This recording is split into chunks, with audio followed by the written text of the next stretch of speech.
Hey, thanks for jumping into our second session on social media equipping. Today we are getting after distraction, not only being distracted, but choosing distraction. So I hope you enjoy the episode. We'll see you on the other side. Hey friends, Austin Hoxie here. Hope you're doing great. Hope you're enjoying salvation, all that good stuff. Today we are getting into social media usage, but specifically around the concept of distraction. Okay, can everyone say distraction? Yes, distraction. But we're talking about it in two ways. Okay, the first one is when you are online. What does it mean when you just get distracted? But the second one is when we use it to be distracted. Okay? You can say be distracted. You could also say a coping mechanism. Now, again, social media is amazing, but to be able to use this platform, this infinite thing that we have access to all over the world, to be able to use it well and not get sucked in, we have to first have purpose. So you can read or learn a little bit about that in a previous video in this series. But to have purpose will be the baseline for us navigating distraction in social media, but also using it to be distracted or to cope with our life.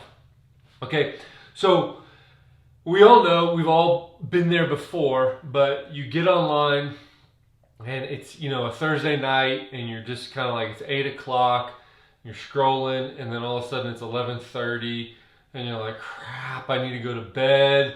And then you're like, it's 1 in the morning and finally you go to bed and you can't really sleep because your brain is awake and the light with your eyes, and then you have a whacked out dream because you saw this video about some conspiracy and okay, we've all been there. It doesn't necessarily look just like that, but you guys can all relate. And if you look at any of the research that's been coming out, not only are they quantifying data where Americans are spending 130 plus minutes a day on average just on social media. Doesn't have anything to do with the television, video games, all that stuff.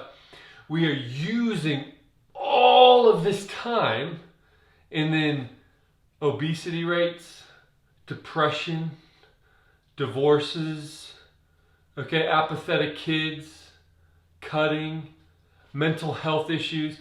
All of these trends in the last 20 years are going up at disproportional rates. Why? I would suggest to you it's because social media, for as incredible tool as it can be, for a lot of us is just this source of distraction or this source of coping with some of the pain in our lives. Okay, so as we get into distraction and we want to use this thing powerfully, we want to use it well, we want to be well informed. Again, the first thing is you need purpose with your social media. So go back, check out the other video if you haven't watched that one. But to understand distraction, we have to understand how this free platform makes money.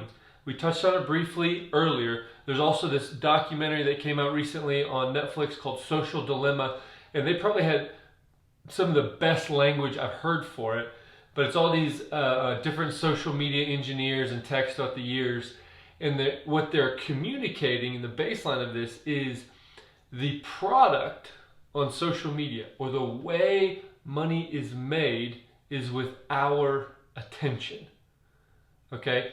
And so if our attention is the product, then the content getting put out on social media from whoever, wherever, is trying to steal our time and intentionally distract us to see how long we can stay there, because the longer we are, the more traffic to their content, the more money they can make through advertisements and things like that.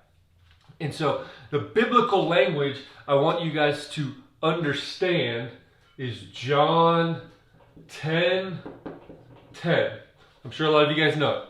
Jesus is talking here in this story. He says, I came to give you life and life to abundantly. But he contrasts that in the thief has come to steal, kill, and destroy. Okay, so just take that into your own life. Now, social media is not coming at you with a knife, all right? That's not what I'm talking about.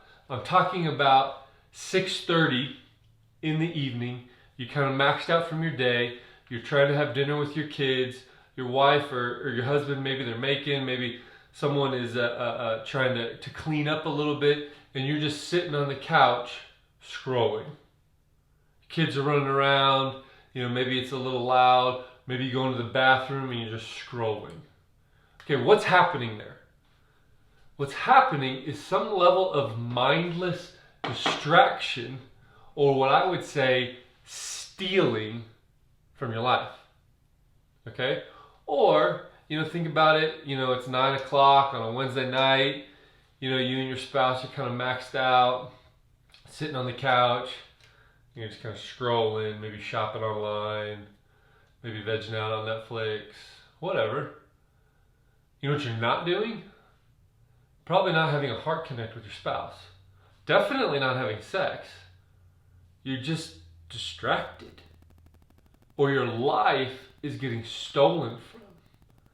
Your kids are getting stolen from.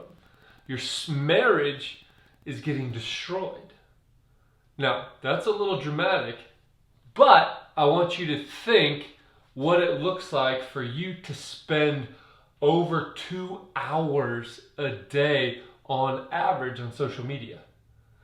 Okay, again, if that has purpose, great. But I would ask you if there's a place where distraction's happening and your life is getting stolen from, where your life is subtly getting destroyed. Okay, some of the things that happen is maybe you'll get on something like Instagram, or you'll get, some like super mom or super dad that's hilarious or seems to have their life all put together. And then all of a sudden you'll just start thinking, wow, what would that be like? And then you start subconsciously comparing yourself to this facade of a person.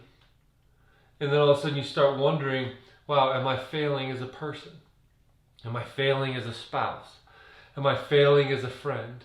Am I failing as a pastor? Am I failing at fill in the blank? And then we wonder why 15-year-olds are cutting themselves and have no value for themselves. And we wonder why depression and suicide is ramping up. And we wonder why marriages are falling apart. You see, it's not a one-time thing. It's when we allow social media to distract us. Okay? On this end, we also have this thing in our pocket where you're going through a situation, maybe you're in the middle of school, you're studying for finals or whatever, or you're just like in the grind of having to go to class every day, going to work every day, being excellent. And so what you do is that you're having this hard time, you're not really engaging this tension, and you just kind of pull out your phone for a break. And instead of engaging with a classmate, instead of engaging with a coworker, instead of engaging with a class, instead of engaging with someone at the supermarket, we just kind of put our headphones in and we just pull out our phones. You can even see this when you go over to people's houses, or you have social settings. Go to a bowling alley, go to an arcade, go to a movie theater, go to just people hanging out at the mall, and look at how many people are just coping and being distracted with their phones, with social media. Now, if you think about it, how many of us want to go through life just kind of missing everyone around us? None of us. Okay? Maybe you're having a hard day, you're like, hey, I'm going to shut down for a little bit. That's great if you do that on purpose. But to just develop a normal pattern where I go to my phone anytime I have a moment of stillness, you wonder why we're so frustrated, so angry, so sad, so lacking value, so lacking the ability to love people. Okay? It's because we're coping with life with this artificial dopamine hit that doesn't do anything for us. Okay, so that's what I want to put in front of you guys today. One practical. So, okay, I'm on social media. I'm building purpose for why I'm on social media. How do I let myself not be distracted? Or how do I let myself not give in to just using it as a coping device? Great question. Glad you asked. I would take you to Matthew 5, where Jesus says, let your yes be yes and your no be no.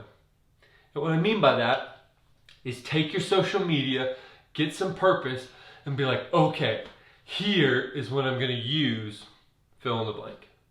Here's how long or when I'm going to turn it on. And all the other times, I'm going to say no because it doesn't have purpose at other times, and I don't want to be distracted at other times. Okay? So it's the one practical. Again, engaging with social media can be fantastic. And friends, I want to be fully present in the digital world because the next major move of God is going to be documented. And I want to be aware of how it works. I want to be there. You know, even right now on the campus I go to, there are 2 dorms that are in complete quarantine. How are we going to engage those people with the goodness of God? How are we going to engage those kids if we're not in their worlds online? So we have to adapt and learn how to use social media. We just need to understand the dangers as we step into it. So I'm glad to be doing it with you. Again, the one practical, Matthew 5, Jesus saying, let your yes be yes, let your no be no. Engage your purpose. Again, that's from a previous video. Check it out. But then step into it with your purpose, stiff arming the distraction. All right, let's do it together. Proud of you, friends. We'll see you on the next one.